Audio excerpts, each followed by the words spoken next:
So you got out, and then what year did you get out? 73.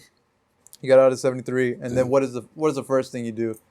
When I got out, Yeah. I drove from North Carolina here back to South Central, got a job for a AAA water company, and started my life here. You know? So at this point, because I'm gonna lead to something else right now. At this point, you're already smoking, right? You're already smoking weed. Oh yeah, You yeah, started yeah. smoking while you're in the service. Yeah. So you were trying to sell too. Oh yeah, I was bringing kilos from Mexico for $50. You know, I'm selling for like I forgot like $300 a kilo, something like that. I drive them across the border, or some guy bring them over to my house, and I got lazy and we were cutting the tires, getting the weed out, and I left the tires in my front yard. I didn't burn all the wrappers. You know, I got pretty lax, and my landlord was out there one day. I seen him looking at the tires and looking at the fucking wrappers. I guess he called the cops or something because they raided me and busted me with 120 pounds of weed. And I heard some noise outside. I opened the curtains. My whole yard was full of cop cars, cops and narcs, and everybody in the neighborhood was outside. I had my house surrounded with people, man. And I went to the back door and I had it nailed shut. I couldn't get out the back door. So fuck it. I let them in, man. You were pretty young at that point too, right? 21, 22. So you're pretty much just out of the service when that happened, huh? Yeah. You didn't have any assumption they were gonna go raid you? Had a Triumph chopper, and they had a shop in Hopeville. I took it to get it fixed, and I remember the guys I was talking to, and the narcs drove by, and that's when I was handing them a kilo of weed for doing the work, you know, and the cops drove by. They were narcs, man. They're the ones that set me up and shit. But, you know. But the story is that Grandpa Charlie told somebody, right? Well, he knew they were going to raid me, but he never told me. He told your mom, though, right? Yeah, but they didn't believe that I was selling weed, so. She didn't tell nobody? I didn't tell nobody. Well, it'd been nice if they told me, you know. So that was the first time you had really gotten in big trouble with the cops? Yeah. Yeah? What was the raid like? What happened? They come and found the shit. I remember I had a big box, and they asked me what was in that box, and I told them it was my mom's box. I had the key to it, you know. I had a big lock on it. And I was hoping they wouldn't take it, but they took it, busted it open, found all the weed, you know. Ah, shit, man. Then I got out of jail. My friend bailed me out, and I was hoping that it wouldn't come in the paper. Fuck, it was in the second page. The whole page was me. So fuck it, man. I went to court, they gave me 2 to 10 years in the state pen, and then I had to go my probation and shit. Then my lawyer worked it out where I got 45 weekends in the county jail. That's a year, man. And then he told me, don't turn yourself in until I call you. If they call you to report, don't turn yourself in. I'll let you know. And he said, you know, before that, he said, if you're found guilty, I'll tell you what I'll do. He said, I'll get the last time, and I'll let you know the snitcher's name. That's good for me. I said, okay, fine.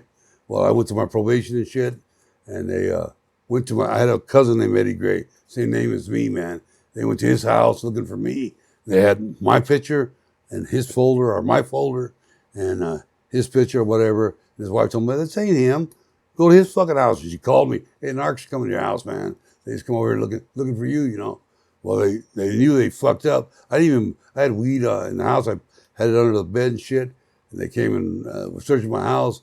And I was telling them, hey, you know, don't be looking in my wife's drawers and shit, motherfuckers and shit. They just made a real chicken shit effort looking around. They knew they'd fucked up and they left, you know. But I didn't even move no weed. I pulled the fucking weed out of the bed and had a big old joint and they left. Fuck up, man. And then they never called me to go to court, man. And I remember the judge telling me to shut up. I was trying to talk, telling me, you know, well, it was my fault that I didn't go to jail because when they called me, shut up, you know, and I go, and you go, shut up, hey, just everything I say, tell me, shut up, man. You gotta come on. Reinstate the 2 to 10 years, take the 45 weekends off. You're gonna go back to prison for 2 to 10 years.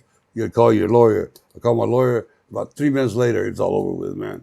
I didn't have to do a day in jail. Everything was taken care of, man. So that was all right, you know. I got lucky there, man.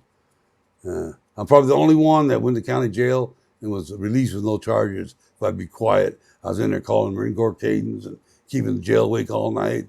And Parra and this other guy came in and said, hey, great, man. You just be quiet, bro. We'll let you go in the morning. No charges, man. I was in there for drunk driving.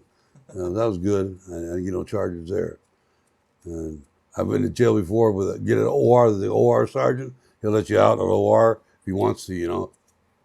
And I went there and I got arrested again, and I didn't show up, the first time. And I asked him for OR, and he goes, I can't give you OR, man. You didn't show up last time, So I'm like, come on, motherfucker, I'll show up this time. They let me out on OR again, man. That was all right. So you rode bikes a lot of your life, huh? Yeah, the beginning I went to, first bike I bought was a chopper, Triumph chopper in, what's the name of that place up by Pine Valley? Julian? No, that wasn't Julian. Descanso. I bought my first bike. And I never rode one. I didn't even know how to ride the motherfucker. But I bought that first, and I had a couple of them, 650 Bonnevilles, choppers. And I went to Milwaukee, got my first Harley in Milwaukee, drove it back in the Richard van. Don't forget that. Badass Harley, man. And I bought a couple more. When I got ready, I had all them bikes, and they were checking them out at the cop. They didn't take your shit in the old days. Now they take a lot of Oh, yourself, they take it all now, because you made it all with dope money, Let's see what else. The cops were always pulling me over, man, on the bike, man. I thought you were a Hell's Angel and shit. Fucking assholes, man. Because there was an idea that the people who rode bikes were a certain type of way. They were Hell's Angel. Yeah, everybody's Hell's Angel, man. They thought, you're some kind of, you feel they was some gay bike gang or something, And I wasn't. I tell them, I'm an independent, man. That's what you called yourself. You don't ride with no bike gang. But they were always pulling me over, man. And fucking all chicken shit. You got any more? Well, I used to carry a big knife right here. And they come over and go, this is the only weapon you have? They go, pull my knife out like that. Chicken shit bastards, man. Fucking the good old days. Yeah. And those bikes are pretty dangerous, huh? You've had some pretty bad experiences. I had a couple wrecks, yeah. I had my leg shattered right here. Lady hit me. She made a U-turn, hit me on the side of the leg, and shattered my fucking ankle. And where was that at? In Sealy. That's like the only stop sign in Sealy, right? You got hit at? No, I wasn't at the stop sign. I was by the post office. And I was cruising. She was making a U-turn. And she ran. I told her to, hey, bam, she hit me, man. And I went a little further, and I put my foot down like this to get on the bike, and my ankle was shattered. I didn't know that, man. And the bike flipped over, boom, on my foot, and I put my foot up like this, and my foot was hanging down. Shit, I'm fucked up, man. I put my foot down and went like this, straightened it back up. Had my friends take my bike and shit. Cops came, and I told my name was Ricky Gray, and Ricky said he heard it on the radio that Ricky Gray had got in an accident and CD on the bike. Shit, man. I had to bring the bike back. Yeah, I'll never forget that, man. Son of a bitch. And I never got another Harley after that, man. I had some Triumphs, but I didn't never get another bike. I miss the bikes. I used to love riding them. I'm too old now. Just a good old man, happy old man now. Grandfather. So the idea of bikes is different now. A lot of people drive bikes. It's whatever now, Yeah, there's not 1%. I was a 1%er, man. That's a guy that, like an outlaw. Now there's got weekend warriors and shit. No one's gonna afford the bikes. They're like $23,000 now,